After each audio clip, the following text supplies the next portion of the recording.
The Counterterrorism and Organized Crime Investigation Branch, CTOC, says it has had to increase its vigilance of the sale of counterfeit goods as unscrupulous persons have been getting more creative. And this follows an operation in downtown Kingston yesterday where offenders were operating right under the cops' nose.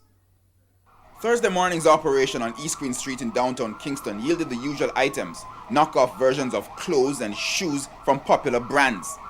But for CTOC's Assistant Superintendent Victor Barrett, this operation was unique. Unique because it is across from two police establishments. You have the Kingston Central and the CTOC headquarters. And the CTOC headquarters is where my office is, the counterfeit department, the trafficking, you understand me? So it is right in our face. According to ASP Barrett, this establishment has been operating for some time at the location, but he believes, like several other entities that deal in counterfeit goods, the owners have been using some cunning methods to hide their dealings and elude the cops next door. Even at this establishment, yesterday they open early, today they open late, tomorrow they might open late. So they stagger their opening hours. And and also based on their business model, where they use their phones. So they don't, in my view, they don't rely heavily on the walking traffic.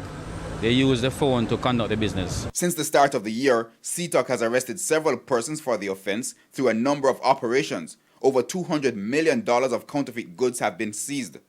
ASP Barrett says the operators were arrested and $5 million worth of fake goods were seized at this operation. He notes that the dangers of counterfeit products is the main reason CTOC remains resolute in their operations. The dollar value is not what is important to us.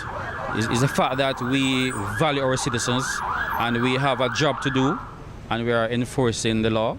And as I always said, that we don't know, what they use to make these shoes, right? The issue of, the coronavirus now, it is a cause for concern.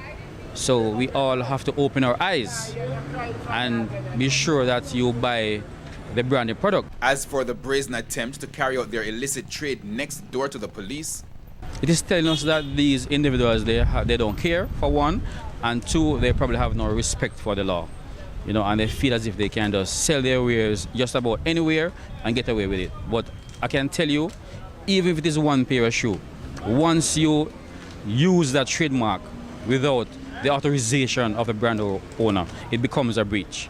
And with our law, right, it is still a crime.